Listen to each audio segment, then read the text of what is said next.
Brandon Cutler here from AEW, and I hope you guys have an awesome podcast with the MonsterCast.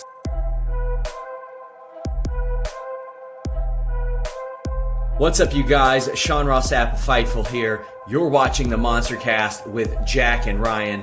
A big shout out to those fellas. Good people. Check them out.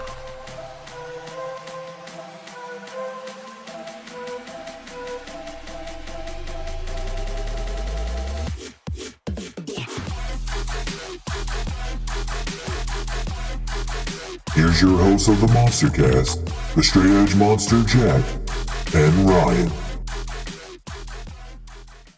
But yeah, let's get to it. All right, so Battle in the Valley review. Of course, let's throw up the prediction records again. 16-2, 14-4. So we did pretty good on this one as well, obviously.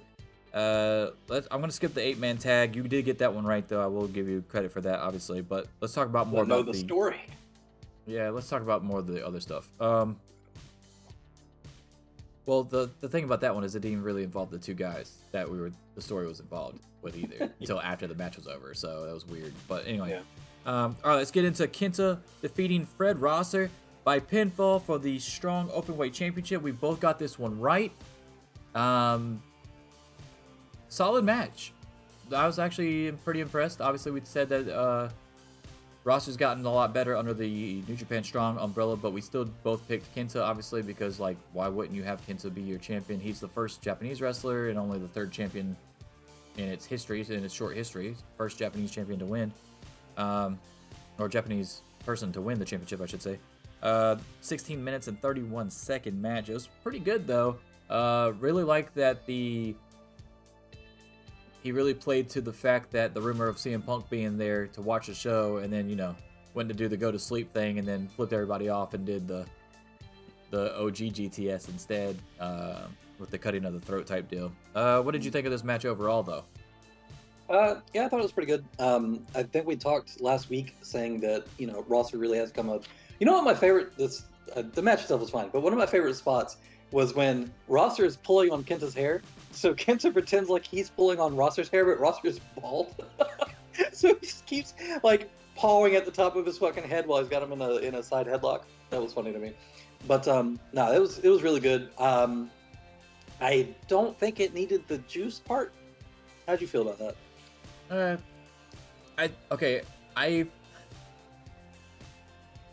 In hindsight, yes, I agree. At the time, I didn't have an issue with it, honestly, because part of you wants to protect Rosser a little bit because he's your main champion on Strong and he's losing the title, right? So I didn't have a problem with it. I had a problem with it later because Juice didn't come back out later, which we'll talk about, obviously. Juice isn't the guy. Yeah, I understand. You know why Juice? But you know why? Because he's an AEW.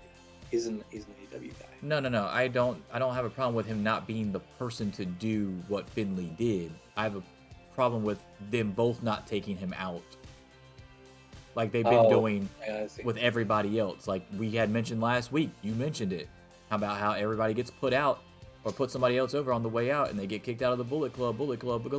This time it was just a one-on-one thing, and it was weird. Especially when you already know that Juice was there. You know what I'm saying? Yeah. Okay. So we both agreed with that one. Motor City Machine Guns kept their tag team titles against the West Coast Wrecking Crew. Now, I don't have a problem with the match being a little bit under 10 minutes. It was 9:21. It was what it was. We thought Motor City Machine Guns was going to win. They're also Impact champions as well, and one of the best tag teams of all time. My main gripe about this match is the West Coast Wrecking Crew's gear. I hated it so much. It goes with nothing else that you got going on with your tag team. It doesn't even go with anything else that you had on at the time. Your two jackets didn't match. They didn't match the rest of the gear. One dude had the purple fucking frilly shit on, and then white knee pads and silver boots. And then the other dude looked like he was fucking cosplaying fucking Ezekiel. So, like, I didn't know what the fuck was going on with that. Like, none of that made any sense. I just did not visually like that tag team. I don't have a problem with them two being together as a tag team. I'm just going to say that. But when you Worst part outline of this match was the when you fashion. outline West Coast Wrecking Crew and then you come out looking like that, like what? That didn't go together whatsoever. It was terrible. Didn't like That's it. just how they do it on the West Coast, bro. I hated it. Hated it. Yeah, I didn't get it either. It was very visually jarring. Even without the color mismatches, just that weird like kilt skirt thing over the trunk, like. And then they had like the leopard print tights underneath it. It was all weird. terrible. What were you going for? Just tell me what you were going for so to help me understand. Because whatever it was you were going for, it didn't work. I promise you. Because you can't go for, it was like a DDP fucking gimmick thing going on there. You had 5 different things going on and none of it was working. The worst part of this match was the pageantry. But it took away from the match because that's all I could fucking focus on. It was so bad. Okay. If we're gonna make that argument, then every match Rhea Ripley is in takes me out of the match too, because it's all I could fucking. But focus that's on. for good reasons, not bad reasons. Yeah, that's true. I mean, the match was fine. You're right. The gear was kind of. It wasn't so distracting that it took me out of the match, but it was definitely like. Valley's in the chat. Valley, did it take us out of the match? We talked about that almost the entire match. We were like, just like, what the fuck are they wearing? Trying to figure it out. It was the Val Venus / Headbangers combo. I didn't know what was going on either, but it wasn't super distracting me, and the match was over pretty quick, so it didn't bother me. He came out in a red and white jacket, the purple frilly fucking Conan shit, white knee pads, and silver boots. That was just the one guy. The other guy, Royce Isaacs, he came out in a black leather jacket, the purple frilly Conan thing with the leopard print on underneath. And then the fucking, the Berserker fucking, frilly fucking Ezekiel fuzzy shit going on with the tassels and shit all the way down. Like, it was just weird, dude. That's how they dress on the West Coast wrestling. It's not. It's not. It's a West Coast thing. You wouldn't understand. It was terrible. We've been the East Coast our whole lives. It was terrible. I didn't like it.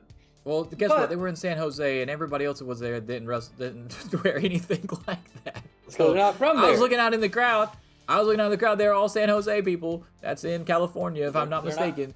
They're not in the Okay, Wrecking Crew. that's West Coast. That's West Coast as you can get. They're not in the Wrecking Crew. This is specific to the There's Wrecking no Wrecking Crew that looks like it. If they would have, I said this during the show too. I was like, dude, if they would have came out there and like really put over like just a bunch of random different shit where it could work, where it looked like they came out in a fucking, they're like came out of a comic book type deal, and they were like the henchmen type deal, where there was just a bunch of neon shit, and you're supposed to look like.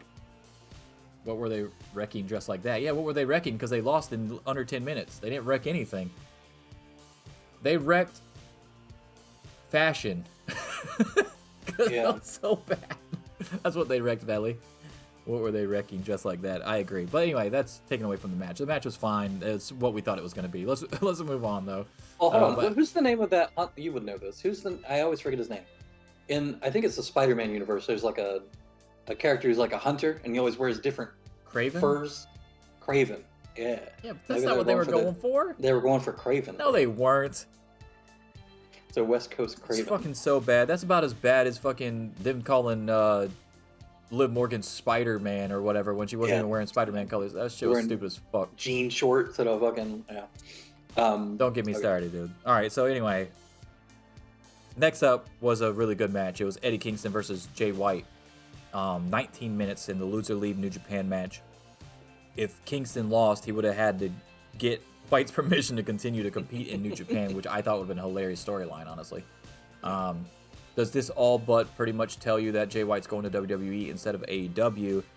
And what did you think of the match and the fucking chop fest that ensued? There was a lot of chops in this match. If the outfits were distracting in the last match, the spit was distracting in this match. Those motherfuckers were spitting everywhere, spit all over their mouths, spits down their chin. That was a lot of spit. And then he eventually spits the long spit onto Eddie Kingston's fucking stomach. There's just so much spit. There's a lot of spit in this match. The match itself was good. Very heavy chops. I think I even texted you in the middle of it. I was like, Jay White's chest is going to be fucking raw tomorrow. But here's the thing about that, though. After you texted me that, because I wasn't watching it yet, because I was watching press conference still. Here's the funny thing about that, is that when I'm watching that match, and he does like the first 30 chops, I'm like, Jay White's chest looks pretty normal. I mean, it's a little red, but it was fine. But he did it like 80 more fucking times, and then it started looking like fucking Bryan Danielson or Sheamus's chest. The weird thing is, because he's like more tan, it doesn't show up as like a bright red over a white. It looks like a deep fucking purple. And when you start seeing it like that, it's just like, dude, that's gonna be so bruised. Like I was trying to explain to 8-Bit Hobo Farmer and Belly at the show when we were watching, I was like, you know what? When he's slapping him constantly like that, and not even just the rapid fire ones, but just when he's in the rhythm and doing it, right? That probably hurts less than when he stops doing it, does 2 other moves, and then goes back to it, because that probably hurts worse, because now you've let the pain get there, and then you hit it again. Ooh, that's gotta fucking suck, dude. Like, when you're in the middle of it, and you're feeling it, and it's going numb, and you don't feel it no more, but then the time in between, and he starts doing that shit again? Oh, no, sir. No. But that match was fucking crazy. Like getting spanked when you're a kid, or when you're an adult, if you're into that. But it's like, when it's happening, as long as they don't stop for a little bit, it's not as bad as if they stop and then start again. Same thing. Yeah, so what do we think Jay White does here? What do we think Eddie Kingston does here? I thought it was nice of Kingston to leave the ring and try to give him his moment. I don't know if he knew that the stupid fucking angle with the David Finlay stuff was happening right after, but I do wish that Jay had gotten a chance to talk. I understand. I mean, they could have done the David Finlay stuff right after. It would have been fine. I wanted to hear what he had to say. I don't know. I think if he would have said something, he would have kind of tipped off where he was going, though. So this is probably best. Right, and I think that when we talked about Jay White last week, I think I said even it would make sense for him to go to WWE at his age, at this point in his career. But he's got so many friends in AEW, and he's had to have heard from these same friends, like, over there it's kind of shit, and over here it's kind of chill. Like, you would have a much lighter date. Like, we've worked there, we've worked here, and here's better. They're gonna fuck you up over there. They're gonna make you do all kinds of shit. You're gonna be, James Blanco when you come out, and you're not gonna be able to do your gimmick and all this other stuff. Oh, we were coming up with names for him in WWE too at the show. Like James Blanco is my favorite. I came up with literally your name is just gonna be a J, but it's gonna always be in white bold font, and we're just gonna call you Jay, and you're just supposed to assume that it's Jay White. J Blade. We came up J Blade, like Beyblade. We were coming up with some dumb shit at the party yesterday. So yeah. Well, he might not be able to beat Jay because there's already a Jey Uso. I also said that. Yeah. You know how they are. That's why I said J Blade. It's one word. J Blade. Yeah. They're not going to let him keep the Switchblade nickname because it's not PG. What's a Switchblade?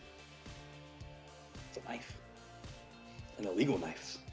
So yeah, I don't know, man. I could see him going to WWE just from his age, and just from like I was talking about. Like, some people they see that company and the things that you can do there as like things that they've looked at doing since they were kids, and they're really excited about being Intercontinental Champion or winning a Royal Rumble or being on WrestleMania or whatever the fuck. And maybe he's got that mentality. I don't know. He's pretty private. Like, it's not like he talks a lot in interviews about like how he got into wrestling or like what he wanted to do when he was growing up or any of that shit. He's so in character all the time in a lot of his interviews. I think, like I said, the only interview I've ever seen where he wasn't 100% in character was with Renee. And even during that, he was like pretty private about stuff.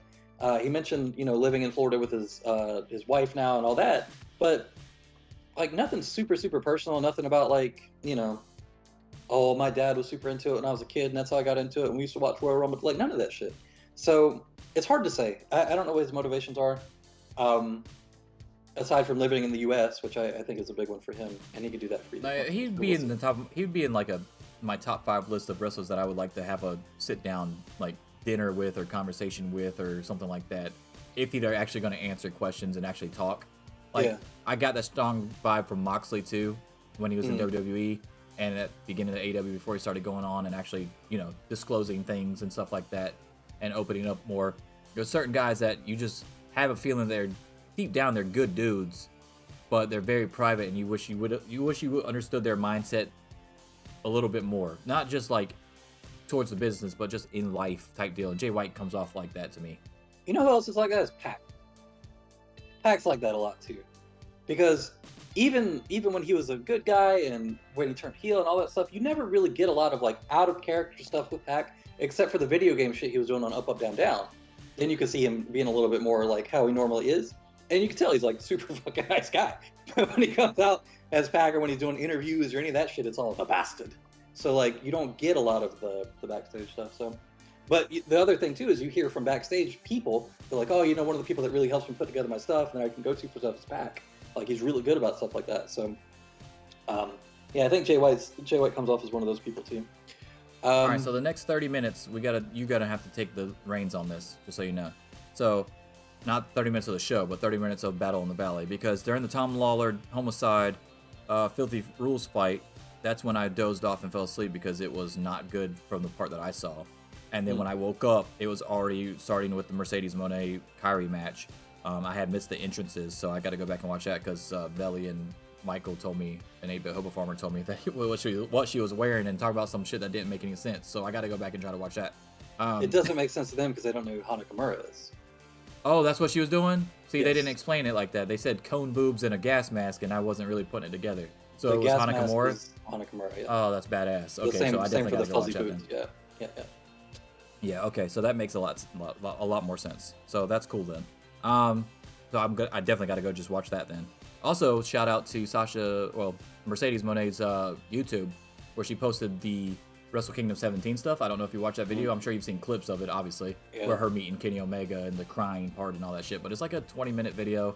Dude, there's no way you can watch that video and not come out liking Sasha Banks more than you did when you went into it, for sure. Like, it was just really fucking well done. Talking about people that you don't see open up a lot and are always in character, but then they opened up right there. Like, people should really go out of their way to watch that video. I thought it was really good and really well done.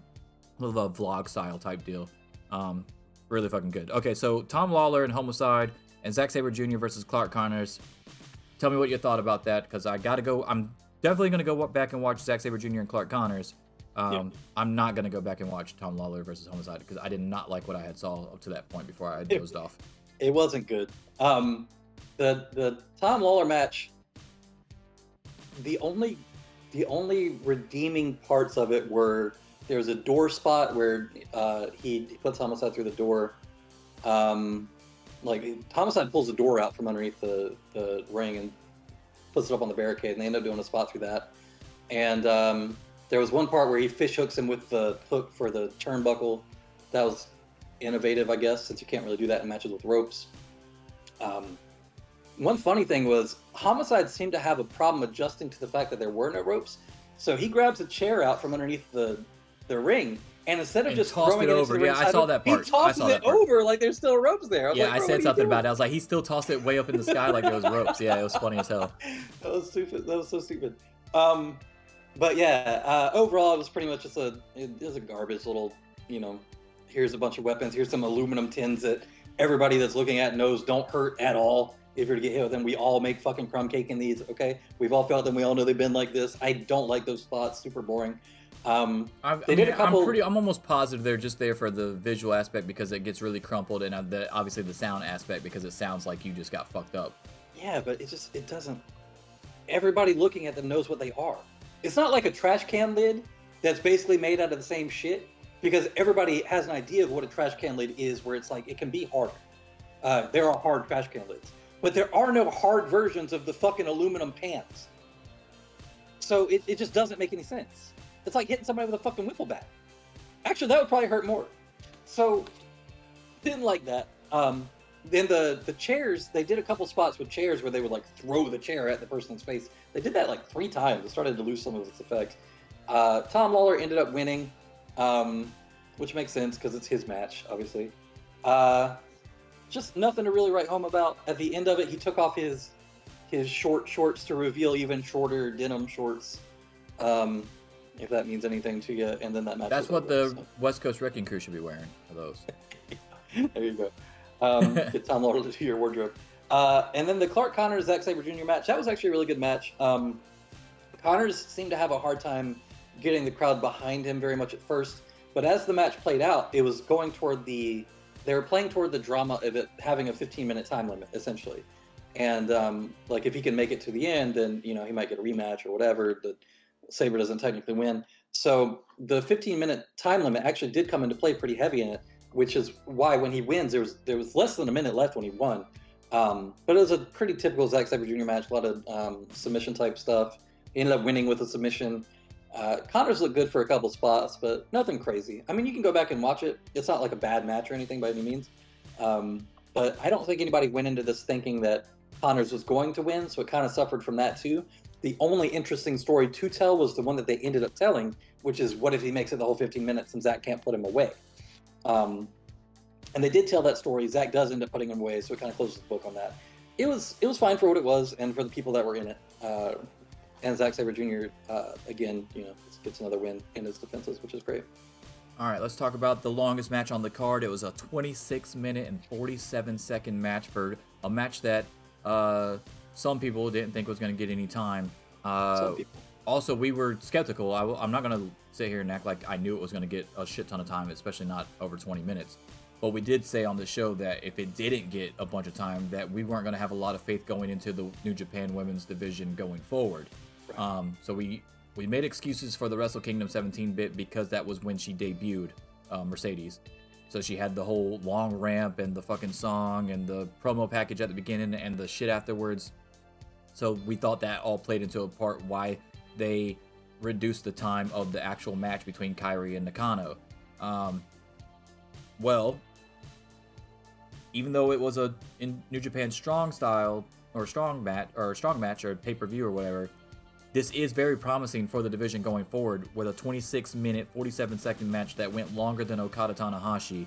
And Mercedes Moné defeats Kairi by pinfall with her new move to win the New Japan, not New Japan, well, it is New Japan, but the IWGP Women's Championship. I thought the match was really fucking good, honestly. Better than any of their matchups that they had in WWE. As far as definitely for Kairi's side, anyway. Kairi never had a really good fucking singles match like that, I don't think. Not from everything I looked at. Sasha had some really good matches. Obviously, she had the 2 takeover matches with Bayley, which were fucking amazing. But just with how much time she's been off, and then doing this, and being super fucking nervous and all this stuff, and in a big stage like that, becoming the second ever IWGP Women's Champion, a division that she's trying to build from the ground up with Kairi and make it a relevant thing, and finding out that this was her dream all along, and this is what she always was alluding to vaguely on social media, that what I want doesn't exist yet. It was this. This is what she was talking about. And even like a year ago, I was talking to you at the last Wrestle Kingdom, hey, how long before we get the women in New Japan?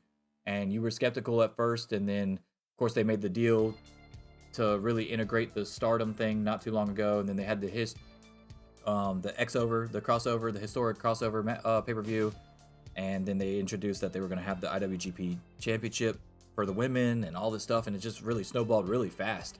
And I feel like Mercedes and Kairi are huge parts of that, obviously. Where they build the division up from here remains to be seen. I'm sure that they'll go against each other again. Kairi will probably have a rematch, obviously, because there's really nobody else in the division yet to go against Mercedes before she starts going on her journey to see how long she can hold this title. But overall, I thought the match was fantastic, dude. Like, way better than I was going in expecting, just not only from a time standpoint of, hey, how much time they got, but how good it was, how competitive it was, how much I was into it by the end of it. Like, I mean, it wasn't like I was rooting for one or the other. Obviously, I was going for Mercedes because of the predictions. And it really wouldn't have made sense for Mercedes to go all the way over to Japan at Wrestle Kingdom to debut, and then her first match lose, right? So, like, I was hoping she was going to win. But yeah, for that to be her first match, a 26-minute, 47-second match. And I think a big thing, too, is that it was cool that they presented it as a co-main event. Like, it wasn't like, oh, here's the women's match before the big match. The announcers kept saying it's a co-main event, co-main event, co-main event. They had them do, like, really, like, detailed, like, entrances and stuff like that. So it wasn't just like, it's a match on the card. It was presented like it was a big deal, which I think is what a lot of people were worried about not happening. So them actually doing that, it probably put a lot of people at ease about how New Japan actually views that women's division that they're trying to build. So I will say that I'm still a little skeptical because I want to see it on an actual New Japan real show in Japan. Well, I want to see that. I want to see something close to that. Then I'll be like, okay, this is going to be fucking awesome, and they're going to have probably the best women's division in the fucking world. Obviously, you still have AEW. I think AEW is doing really good right now. I think they're outside that the storyline attached to it. I do love their talent that are involved in that outsider or the freelancers storyline that they got going on. Now, it's taken a little while for that shit to gain the traction and the footing that they want it to have. But the people involved in that, all fucking superior talented, like super talented fucking ladies. So I'm excited for that. And of course, you still got the Jade Cargill stuff as well. For whoever comes back, we all still think it's Statlander that comes back and potentially takes it off of her. Impact obviously still has a solid women's roster, and WWE has a really good roster. They just don't use them like they're a good roster. So New Japan could easily catapult to be number one if they get some depth in the roster. The depth is the issue with the depth and the for New Japan. If they're using from Stardom, it's not only the depth, because I feel like they got the depth. It's just, are they going to use that depth on their shows, or is it always going to be just, hey, it's the championship match and that's it? That's the big thing. That's true. They don't have any undercard women's, and it doesn't seem like they're ever building toward those. You know what? There's two things I didn't like about this match. One, I guess it ends up, just being all the same thing. You have Mercedes come out at the end of that other pay-per-view to do the challenge to Kairi. And she doesn't come out and say, hey, like, I want to challenge you for the belt. She doesn't come out and say, like, oh, this has been my dream forever, any of that shit. She comes out and just attacks her. Like, literally just hits her with a special move after, whatever. In this match, she's wrestling a heel the whole time. There's one point where Kairi's probably about to beat her with the crossface, and Mercedes bites her hand. Like, she's working heel the whole time. At the end of the match, Kairi and her are like all buddy, and like, oh yeah, I'm gonna raise your hand, like, oh look, you won, you deserved it, whatever. You can't work heel and then do that at the end. That doesn't make any sense to me. I don't like that. She's got to find some consistency in the character. The vibe I got was, okay, so she's definitely supposed to be heel, right? Obviously, right. Because she attacked Kairi at the end of her match at Wrestle Kingdom 17. But then she's also so caught up in the fucking emotions of being in fucking New Japan and doing all this stuff and fighting for the IWGP. It's almost like she let the and this is all New Japan too, because they're the ones that told her to come out with Okada later, which also makes her look like a face. But it like seeps in from that fucking vlog video that I'm telling you about. Right. Like she's like half that and then half this character, and I know she wants to be the character, obviously.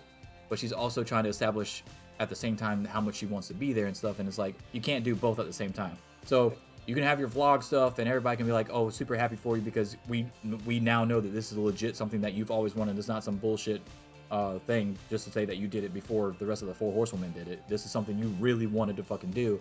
And then mix that in with your CEO persona of making money and doing whatever it takes to have to win whatever and being the new face of the division. So you got to pick a side here. And the other thing is the fans were going to cheer Mercedes at this event anyway, because it's the first time we've seen her wrestle in forever. So that didn't help either. You should have just played it straight up. Well, tickets to it sold out just on the announcement of this match. Yeah. So obviously there's going to be like a heavy contingent of Sasha fans. That, I mean, it's not like Kairi's not a draw, but it's obvious who the draw was there. So yeah, you just can't have this dichotomy of character where you're like, oh, like I'm so happy to be here, and I'm like crying, and like, that's great. I'm super happy for her. But to have that and then try to do heel shit in the match, and then at the end of the match go back to, oh, we're buddy, and I'm so proud of you and whatever, it just doesn't fucking work. Yeah, I get that. I understand that nitpick for sure. If you had to give it a star rating, if you had to put your Meltzer hat on, what would you give this? I'm like a 4.5. I think it was a really solid match. It wasn't anything that I would say is like the best women's match of all time, like some people are saying for some fucking reason. No, but it was really good. I wouldn't say that either. I think it's the best Kairi American match of all time. Yeah, I could agree with that.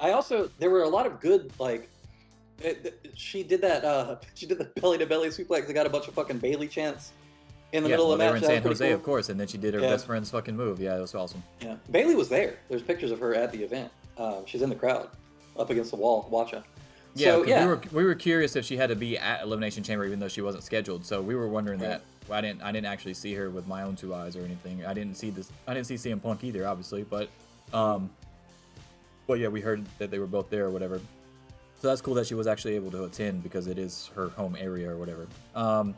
The other thing is, no, I don't agree that it's Sasha's best match of all time or the greatest women's match of all time. That's obviously Sasha Stan accounts on social media. That were bitching about them getting time and that they were going to turn it off after the match anyway. So I'm really not putting too much stock in what they say. Because nobody, I don't give a fuck if it was Rollins versus Roman Reigns. They're not going on a New Japan Strong match after fucking Okada Tanahashi. I don't give a fuck, right? So I mean, that's out of mind, out of sight, out of mind, out of the realm of possibility. But anyway, that aside, I don't know if it was necessarily Sasha's best match. I still think that Sasha and Bailey at TakeOver was fucking. I think their first one is actually better than their second one. But the one that was, they were both takeovers, but the one that was at Full Sail when she made Izzy cry, when Sasha made Izzy cry. I thought that match was actually better than the New York one. A lot of people think the New York one is the best one, but when Bailey finally wins it. But I'll say it's close though. I tend to agree with you on this one. I'm gonna go. I think I'd go 4.5 too. It was fucking good. Like I was not expecting it to be that good. So like if we're gonna get 4.5s on a reg, then dude, like it's gonna be that the division has nothing to worry about. Yeah. For sure. Nobody has anything to worry about over there. Like everybody should just wake up this morning and be like, okay, let's fucking build off of this. Like this is great. But we don't want this to be the best ever either. We don't want it to all be downhill from here. Like, let's build on 4.5. Let's not, hey, we got 4.5, now we can have 3, one match on every show type deal. No, let's build on it, not fucking be stagnant. Because that's the same thing I want AEW to do right now, because Jamie Hayter's run has been fucking banger after banger after banger after banger, 4.5s with Sheeta and fucking, oh my god, I just forgot. Cheetah, Tony Storm, obviously. So like I want to see that continue for them as well. So like this is something that these two companies should build on, not be like, okay, that was our ceiling. Yeah. I think and for anybody that's like, you know, that's going to complain about it's not the best women's match of all time thing, there's a match that y'all should watch. It's like a year and a half ago. It was a Stardom match. It was for the Stardom Championship, World Stardom Championship thing, the red belt, whatever that one is. I think it's World Stardom. But it was Utami versus Sayuri. And that match goes to a 30-minute time limit draw. And then after the draw, the whoever it was that didn't have the belt, I want to say it was Sayuri didn't have the belt, she asked for more time. So they give him another 15 minutes. And then that match ends in a fucking double knockout. That was the craziest women's match I think I've ever seen. It's probably the best women's match I've ever seen. Sorry to spoil the ending for you. But if you go and watch that match, you'll understand why you might be in this WWE bubble where that match was like really fucking good for you, and it was a really good match. Don't get me wrong, the Kyrie Mercedes match was really good. But to call something the best women's match of all time, there's a bar that you have to hit that you're not aware of because you don't keep up with Joshi stuff. And I'm not even going to say that I keep up with Joshi stuff to like the extent of like a Church of Joshi or people like that are super, super into it. But when I hear about a really good match, I'll go and watch it. That match still sticks with me because of the way that it all played out was really good. So it's not like an anti-Mercedes thing. Everybody, 4.5 is not a bad rating. It just wasn't the best women's match of all time. So yeah, that's the thing. Let's not do the recency bias You say thing. this like if you try to reel people in with stuff that they haven't watched, then they just take that as you being anti-whatever. Now, yeah. I'm on record to say that I am a Sasha Banks fan. Ryan says he hasn't really cared for her one way or the other, but he doesn't dislike her. He thinks that she's very talented. So, like, it's not like we're sitting on here being like, no, Sasha is not good, or Sasha's the worst out of the 4 horsewomen. Nobody's saying that. But that's how they fucking just, if you say anything critical about somebody's favorite, that's how they take it, and it's fucking super annoying. And then it makes you want to say shit, right? Then and I think a lot of my issue with her actually is the thing that I just pointed out, and maybe I haven't been able to put my finger on it to that extent in the past, but it is that straddling the line of like, you can tell that she is a heel character. If that makes sense. Like there's not enough of a blur in the reality of who she is as a person versus here's the thing. Like, if you watch Wrestle Kingdom 17, it's 100% heel. Yeah. You can't come out and attack the fucking person that just won the goddamn title match after shaking their hands and be like, oh no, she's not a heel. What the yeah, she is. She's a heel. Yeah. She's literally a heel. But yeah, what I want for the women's divisions across all companies is when we look at a match like that, I want to be able to say that was a 3-star match, not a 4.5 match. That's what I'm hoping in the future. I want that to be the norm. I want that to be fucking awesome all the time, especially in big title match situations. Not every match obviously can be like that, but you get what I'm saying. Let's move on to the main event. Obviously, Okada defending the IWGP World Heavyweight Championship and defeating Hiroshi Tanahashi by pinfall in 21 minutes and 8 seconds. The second longest match on the card. And I was actually shocked because he beat him with one Rainmaker. Yeah. So I think the story of the match was more that he did so many things to counter the Rainmaker throughout the match. Like there were a few times throughout the match where he was able to get out of it or whatever. So the one that finally hit him is the one that put him away. I think that makes sense. Like when he did the sling blade to counter it and stuff like that. So I'm kind of fine with that ending. I think that the Rainmaker has gotten to a point where it's almost like you want Okada to have like a super move because the Rainmaker has become like a V-trigger, if that makes sense. Where any of them can win the match for you, but most of them, for whatever reason, get kicked out of. And I don't think that's a good quality for a finisher to have. So if this is a return to, this is something super dangerous that I need to avoid because I might not be able to kick out of it, and then when one finally hits, I can't kick out of it, I'm fine with that. They do need to make the finisher more established and more dangerous. I don't know that here was necessarily I will agree with all that. I'll agree with everything you just said, but not against Tanahashi in an IWGP Championship match. That's what I was just saying, is I don't know that here is necessarily the place for it. Because unless you're telling the story that Tanahashi can't take the damage that he used to, and now he has to change his style to be more like, he can't just sit there and take punishment and heart his way out of it, you know? And that's what you're going to do with him for this last little run of his. I think this is a match where it wouldn't have hurt to have him kick out of one. But yeah, I mean, other than that, it's hard to have a bad Tanahashi match. It's hard to have a bad Okada match. So if you were to compare this to other matches that they've had in the past, stuff like that, it's not like it stands out as like a great match of theirs versus the other ones. But I don't think anybody really expected it to either, with Tanahashi at the place that he is in his career. And the stakes of it being, you know, it's a New Japan Strong show. It's still for the title. What do you give it? Like a 4, 4.25? I could probably give it 4. Yeah, right? probably 4. But here's the thing about the Tanahashi thing is, like, just in the relevance to the one Rainmaker that hit, Tanahashi hit like 3 high-fly flows in that match. Yeah. That's his main move that nobody kicks out of. Like, he took 3 of those, but I got hit with one Rainmaker and I'm out. Like, I get what you're saying, but it just, when you compare it to what Okada got hit with, I'm like, come on, man. He hit one of them to Okada's back, too, which is fucking crazy. Yeah, the one that he hit, and then he went up again, but he missed the second one with the knees. Well, he didn't. I think he got kneed. But yeah it was But he did that one, and then he did the high fly flow to the outside. The very first one that he hit was from the fucking outside. He got on the top turnbuckle and jumped to the outside, and I'm like, holy shit. Because 8-Bit Hobo Farmer literally had just said to me, he said, hey, maybe at his age he should like change his moveset so he could last longer. And then as soon as he said that, this motherfucker climbed to the top rope and did the high fly flow to the outside. I was like, there you go. There you go. There you go. There's your answer if he's gonna change his moveset. Fuck no. So he hit 2 or 3 high fly flows in that match, and then obviously missed the one where the knees got up. But yeah, that doesn't really equal out to me. Like Tanahashi and Okada, same level. We've already established that, obviously. Ace and ace. But to hit your move 3 times and the other dude to hit it once, and it's just a fucking clothesline, ripcord clothesline. I mean, like, come on. So I was actually kind of shocked that he lost off of that. I don't know if they could have been running low on time too. I didn't watch it live. I watched it right after. Like, it was still actually going on when I started it, but I started watching from the beginning, obviously. So I don't know if they were up against it or anything. So I don't feel like they were with all the shit that they did afterwards with Okada and Mercedes. So who knows? Yeah. The other thing, I don't know if you noticed this too. But when he puts Tanahashi in the money clip, it's like the announcers didn't realize like that used to be one of his finishers. Like they didn't realize that was an Okada finisher for a pretty long stretch of time. The inverted Anaconda Vice thing that he had him in.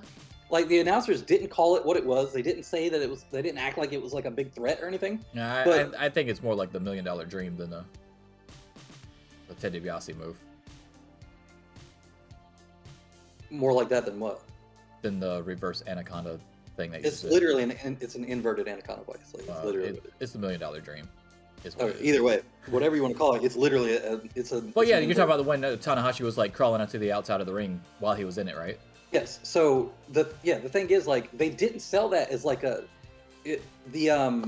not talking about the cross-legged STF thing. I'm talking about the yeah, I know thing. Okay, so they didn't sell that like it was like it could have ended the match. They were just like, oh, he's got him in a hold. We'll see if he can escape. Like they should have been selling that like it was like the Brutalizer from Pac. Like it's the same thing. Like it's that level. It's supposed to be how it is. Like that is another one of his finishers. And it didn't seem like they either realized that or knew what I don't know if that was like just the announcer thing. I don't know what the deal was with that, but it didn't seem like they gave that the weight that they should have. I don't want to remember this, but move of the night. Who was it that did the STF cross-face chicken wing thing combo? Wasn't that Rosser? Yeah, he had Kenta in one, or there was somebody that combined a STF with like a fucking either Rings of Saturn or chicken wing or something. I thought that move was so fucking cool. I can't remember who it was though. Or if I know when Kenta quit, he was in an STF, but it was during the ref bump. So yeah, it could have been that then, because I want to say Rosser turned it into. It was the bottom part was the STF part, but then the top part he turned into like the chicken wing at the same time. It was so cool. I was like, yeah, that's a badass move. All right, so what do you think about the possibility of a mixed tag match in New Japan with what Okada and Mercedes were teasing? Goes back to that: is she a fucking heel or not, bro? The whole thing, they got to sort this out. They've got to figure out if she's being presented as a heel or not, because like obviously the thing that we would see is obviously Mercedes and Okada versus Tanahashi and Kairi, right? Maybe. I don't know if you need to, because they both just beat them, so I don't know if you need to do that match. Yeah, that's true. But what did you think about Okada's comments afterwards about getting the tag team back together, him and Tanahashi, to go after the tag titles? Yeah, I don't know, something to do. That's fucking random, right? That was random as shit. Right. I don't know. They could Motor City Machine Guns versus those two would be kind of cool. I'm not gonna lie. Yeah. I don't know about why you would need to put the strong tag team titles on Tanahashi and Okada. I assume that they were talking about more like the New Japan tag titles, obviously, but Motor City Machine Guns versus those two would be cool as shit. Well, the thing is, the current tag champions are Bishamon, which is Yoshihashi and Goto, and they're in Chaos. So why the fuck would Okada be like, you know what? I should get my buddy Tanahashi, and we're going to go against our own stablemates for the tag titles. Yeah, it's weird. That doesn't make any sense to me. Maybe they'll lose some weight and go after the junior heavyweight tag. Yeah, you're going to go after United Empire. Yeah, probably not. All right, so overall, what do you give Battle in the Valley as far as a grade? Yeah, out of 5. Like, no, just a grade, like letter grade, like we did last time, like we did for Royal Rumble. Yeah, like a B+, A-. I think a lot of the matches were good, but I think it suffered from not the only real story-driven matches were kind of in the 8-man tag with the Rocky Romero and Volador Jr. stuff, which I don't feel like they explored enough of. They didn't at all. And then you've got the Eddie Kingston Jay White stuff, which is pretty much over, right? But that was good story-driven stuff. And then the Mercedes stuff, not really that story-driven, except for I left WWE, I want to come over, and this belt means a lot to me. But there wasn't a lot. She did the Cody Rhodes story faster than Cody Rhodes. Yeah, and then the Okada Tanahashi, it's hard to have a bad match between them, but it's not like there was a lot of. I mean, there's a lot of history there, but it wasn't playing into why they were having a match this time, if that makes sense. So Overall, like probably like a B plus, A minus. Like it was a really good show wrestling wise. But there was so much stuff in there that I could have done without the Tom Lawler stuff. The Zack Sabre Jr. match wasn't bad, but it did seem to it seemed to me like if they just didn't have that match at all, then maybe the Tom Lawler match would have felt more like a piss break before the Mercedes match. Like there was just little stuff in there that I wasn't crazy about. But no, it wasn't a bad show at all. I'm actually giving it a lower grade than you. I'm giving it a B. Even though everything was pretty solid besides the Lawler match I didn't care for, and I still got, like I said, this is based off of what I saw. So I didn't watch the Zack Sabre Jr. match yet. So I'm going to give it a B. I thought Fred Rosser surprised me, did really good. But like you said, really no story attached to it. They tried to build one up real quick, but it didn't really work. And the other thing that a lot of people don't realize is Eddie Kingston and Jay White was supposed to happen months and months ago. That wasn't even supposed to be on this card. So they kind of had that fall into their lap at Battle in the Valley, because if that wasn't on this card, then... Hey guys, did you like that video? If so, don't forget to subscribe to the channel. You can also catch full episodes of the MonsterCast on Spotify, Apple Podcasts, and Google Podcasts. And you can also catch us live every Sunday on Twitch. All links in the description below, along with some sweet merch from yours truly, the MonsterCast. Deuces.